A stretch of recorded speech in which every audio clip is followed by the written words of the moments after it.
Hello साथियों, स्वागत है आप सभी का ड्रीम एग्जाम स्टडी प्लेटफॉर्म पर। साथियों, आज हम इस वीडियो में देखने वाले हैं केवीएस पीआरटी 2022 का साथियों बदला हुआ न्यू सिलेबस क्या है। इसको साथियों हम हिंदी और अंग्रेजी दोनों भाषाओं में देखने वाले हैं। सिलेक्शन की प्रक्रिया क्या है, इससे संबंधित संपूर्ण जानकारी साथियों आपको इस वीडियो में मिल जाएगी। तो साथियों वीडियो को शुरू करने से पहले आपसे एक निवेदन है कि यदि आप हमारे चैनल ड्रीम एग्जाम स्टडी पर नए हैं तो चैनल को कर लीजिए सब्सक्राइब और साथ में बनी बेल आइकन जरूर दबा लीजिए ताकि जब भी हम अगला वीडियो अपलोड करें आप तो नोटिफिकेशन सबसे पहले पहुंच जाए। चलिए साथियों वीडियो को शुरू करते हैं। तो साथियों केबीएस का जो एग्जाम होने वाला है वो 180 क्वेश्चंस का होने वाला है और 180 नंबर का होने वाला है। अभी तक क्या था साथियों, यह 150 नंबर का होता था। लास्ट बार साथियों जो हुआ था 2018 में एग्जाम हुआ था वह 150 नंबर का हुआ था, परंतु अब यहाँ पर इन्होंने बदलाव कर दिया है। टोटल आपको 180 क्वेश्चन देखने को मिलेंगे, 180 नंबर के देखने को मिलेंगे। इसका टोटल टाइम आपको 3 घंटे दिया जाएगा, यानी 180 मिनट दिया जाएगा। सिलेक्शन की प्रक्रिया क्या होगी, सबसे पहले आपका एग्जाम लिया जाएगा, फिर आपका इंटरव्यू लिया जाएगा और डेमो टीचिंग करवाई जाएगी। साथियों एग्जाम 180 नंबर का होगा, 30 नंबर का आपका इंटरव्यू होगा और 30 नंबर का आपका डेमो टीचिंग होने वाली है। और जो साथियों फाइनल मेरिट बनेगी वह 70% एग्जाम से बनेगी और 30% इंटरव्यू प्लस डेमो टीचिंग की बनेगी। तो साथियों फाइनल मेरिट कैसे बनेगी, 180 नंबर का जो आपका एग्जाम होगा इसमें से जितने नंबर आप प्राप्त करेंगे उसके 70% नंबर जोड़े जाएंगे और इंटरव्यू और डेमो में आपने जितने नंबर प्राप्त किए हैं उसके आपको 30% नंबर जोड़े जाएंगे, यानी दोनों को साथ में मिलाकर फाइनल मेरिट बनाई जाएगी। केबीएस पीआरटी सिलेबस साथियों पहले हम समरी के रूप में सिलेबस को देखेंगे, फिर विस्तार से उस पर चर्चा करेंगे। पार्ट 1 में साथियों 20 नंबर के क्वेश्चन आने वाले हैं, जिसमें आपको 10 नंबर की जनरल इंग्लिश देखने को मिलेगी और 10 नंबर की जनरल हिंदी देखने को मिलेगी। पार्ट 2 साथियों इसमें भी 20 नंबर होने वाले हैं। इसमें 10 नंबर में आपको जनरल अवेयरनेस, करंट अफेयर और 5 नंबर में आपको रीजनिंग देखने को मिलेगी और सामान्य कंप्यूटर यानी कंप्यूटर लिटरेसी आपको 5 नंबर की देखने को मिलेगी। पार्ट 3 यानी शिक्षा और नेतृत्व पर दृष्टिकोण आपको 60 नंबर का देखने को मिलेगा।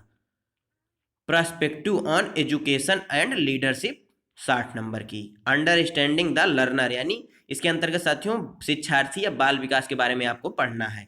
अंडरस्टैंडिंग टीचिंग लर्निंग यानी शिक्षण कौशल या और शिक्षण शास्त्र के विषय में आपको पढ़ना है। इसके बाद साथियों क्रिएटिंग कंडक्टिव लर्निंग एनवायरनमेंट यानी शिक्षण के लिए अनुकूल वातावरण का निर्माण के बारे में आपको पढ़ना है। स्कूल ऑर्गेनाइजेशन एंड लीडरशिप के बारे में आपको पढ़ना है, यानी स्कूल संगठन और नेतृत्व या स्कूल प्रबंधन के बारे में आपको पढ़ना है।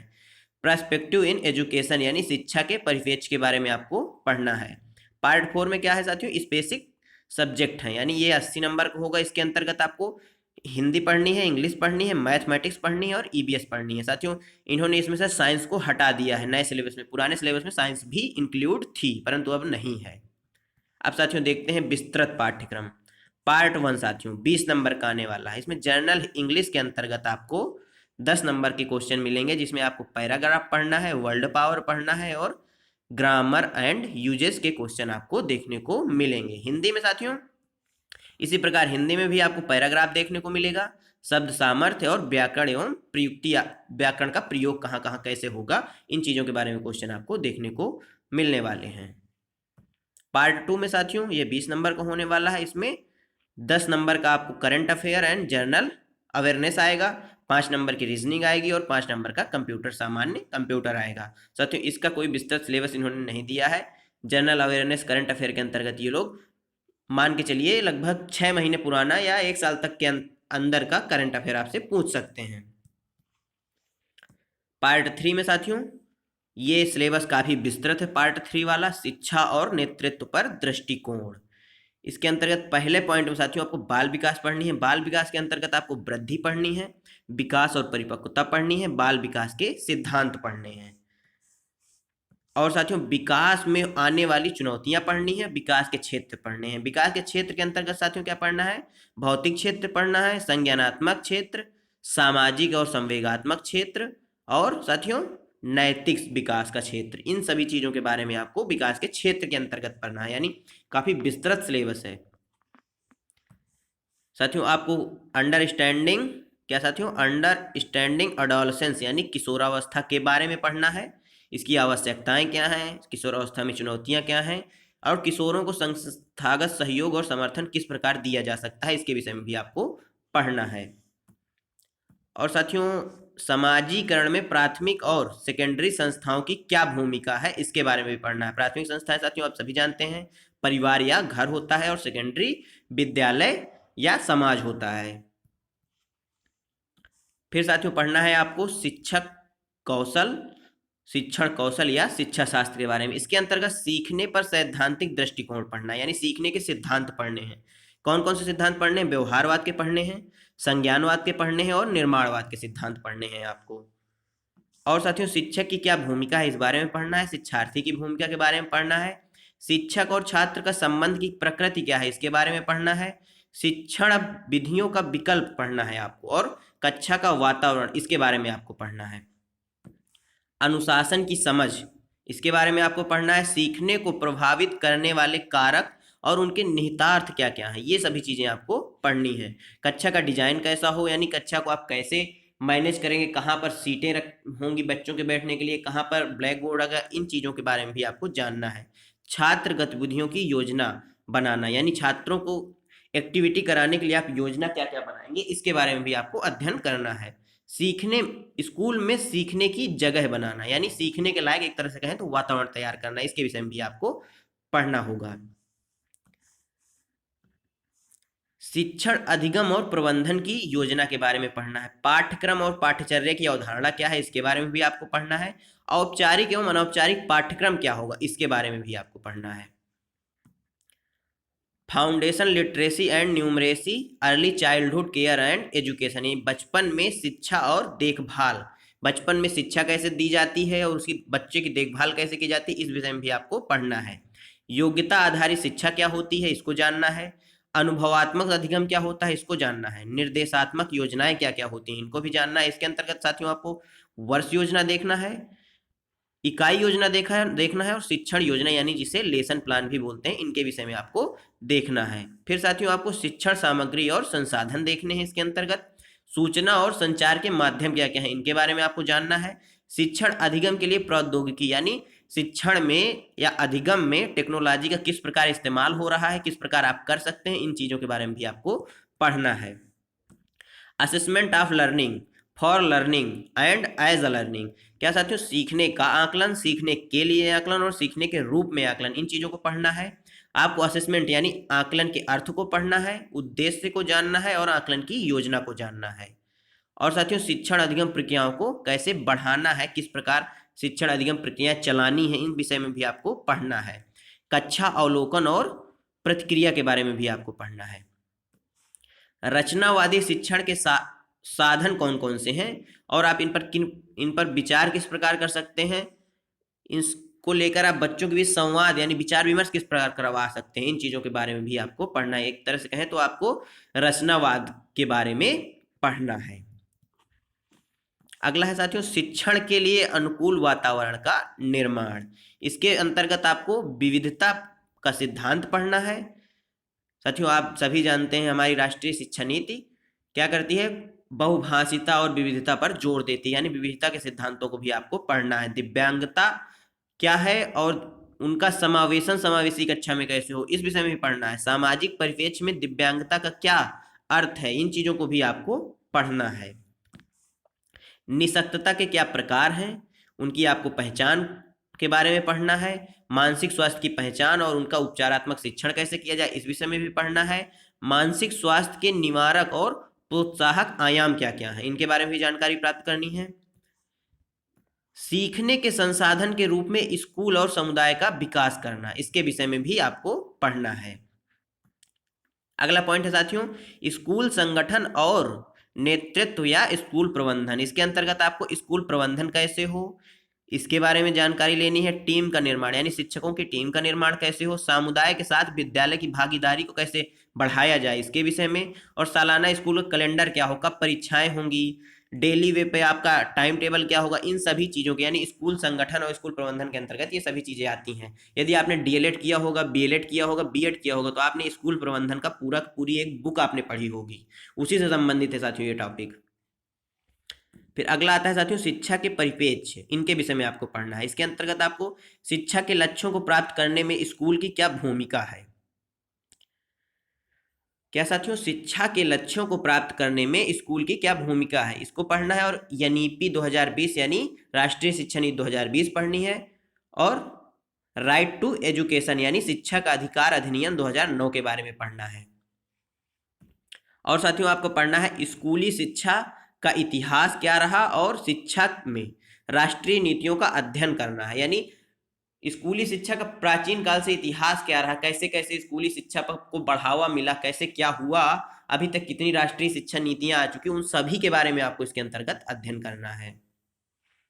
और साथियों आपको पढ़ना है स्कूल पाठ्यचर्या का सिद्धांत, इसका परिपेक्ष्य जानना है। सीखना और ज्ञान क्या होता है ये पढ़ना है। पाठ्यचर्या के क्षेत्र कौन कौन से हैं ये जानना है। स्कूल के चरण, स्कूल चरण और साथियों स्कूल में, ये साथियों मिस टाइपिंग हो गया है कुछ, क्या क्या लिखा है, स्कूल करिकुलम प्रिंसिपल्स यानी पाठ्यचर्या के सिद्धांत, पर्सपेक्टिव यानी परिपेक्ष्य, learning and knowledge, curriculum areas यानी क्या कहते हैं पाठ्यचर्या या पाठ्यक्रम के क्षेत्र, स्कूल के स्टेज यानी स्कूल के साथियों स्तर कौन कौन से हैं। स्तर मतलब साथियों जैसे primary level, upper primary level, junior level, ये सारी चीजें ये स्तर हैं, इनके बारे में आपको पढ़ना है। पेडागोजी एंड असेसमेंट यानी शिक्षा शास्त्र और मूल्यांकन के बारे में भी पढ़ना है। Pedagogy and assessment. अब साथियों बात कर लेते हैं सब्जेक्ट स्पेसिफिक सिलेबस की, यानी साथियों जो 80 नंबर का है उसके बारे में बात कर लेते हैं। इसके अंतर्गत साथियों क्या दिया है इन्होंने, ये उन्हीं के सिलेबस की लाइन हमने उठाकर यहाँ पर रखी है। इन्होंने बताया कि एनसीईआरटी और सीबीएसई के सिलेबस में टेक्स्ट बुक यानी कक्षा 1 से 5 तक की किताब में जो जो टॉपिक हैं उनकी जो हेडिंग्स हैं वो इंक्लूड है। बस फर्क इतना है कि वो जो लेवल होगा उनका वह सीनियर सेकेंडरी यानी 12th तक का होगा। समझ रहे हैं साथियों क्या कहना चाह रहे हैं। 1 से कक्षा 5 तक की किताबों में जो टॉपिक हैं उनका लेवल कक्षा 12 तक में आपको पढ़ना है। इसके अंतर्गत देखिए क्या क्या आता है साथियों। इंग्लिश में आपको क्या पढ़ना है, ग्रामर पढ़नी है। ग्रामर में नाउन्स पढ़नी है, प्रोनाउंस पढ़नी है, एडजेक्टिव पढ़नी है, एडवर्ब पढ़नी है, is am are has have का प्रयोग पढ़ना है। टेंस पढ़ने हैं, कौन कौन से, simple present, present continuous, simple past and past continuous. और साथियों क्या पढ़ना है, आर्टिकल्स पढ़ने हैं आपको, दिस दैट दीज दोज, इन सभी चीज़ों के बारे में आपको पढ़नी है। आपको साथियों क्वेश्चन वर्ड पढ़ने हैं, एंड और बट के बारे में पढ़ना है।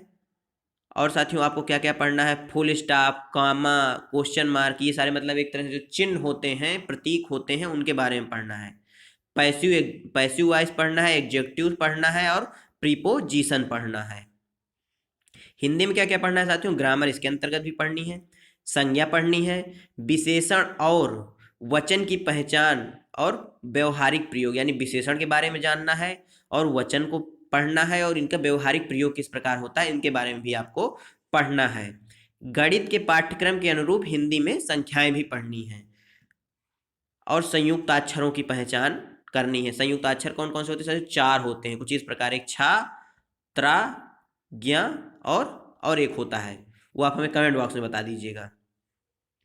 आपको पर्याय यानी पर्यायवाची पढ़नी है, विलोम शब्द पढ़ने हैं, सर्वनाम पढ़ना है, लिंग के बारे में जानना है और विशेषण का संज्ञा के साथ सुसंगत प्रयोग यानी संज्ञा और विशेषण का प्रयोग किस प्रकार होता है इसके बारे में पढ़ना है।